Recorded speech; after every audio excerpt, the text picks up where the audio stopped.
Wapendwa familia ya Mungu, leo ikiwa ni siku ya Jumanne, baada itaendelea na kitava ya Pasaka. Na hivi tunamuona Bwana wetu Yesu Kristo akijidhihirisha kwa Mariamu Magdalene, ambapo anachungulia kaburini akimlilia Bwana.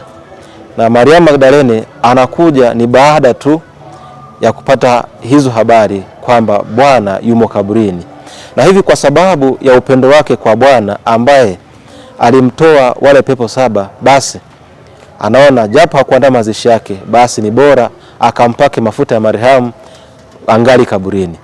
Lakini anapofika pale, basi anapata huo ujumbe kutoka kwa malaika hawa wawili, wanamwambia Amina, anawauliza kama ni wewe ambaye umemtoa Bwana wangu katika kaburi hili, basi niambie ulikomweka nami nitamchukua huko aliko. Lakini tunaona Bwana wetu Yesu Kristo anamtaja kwa jina Mariamu, naye Maria anashtuka. Kumbe Bwana wetu Yesu Kristo anatufahamu kila mmoja wetu kwa jina, lakini anatuita siku baada ya siku ili tuwe karibu naye kama walivyokuwa karibu Mariamu Magdalene pamoja na Yesu. Kumbe sisi nasi tunashauriwa au tunaaswa leo kumkaribia Kristo, lakini zaidi ya yote kumtumainia, maana yeye ndiye asili na chanzo cha uzima wetu. Tumsifu Yesu Kristo. Milele amina.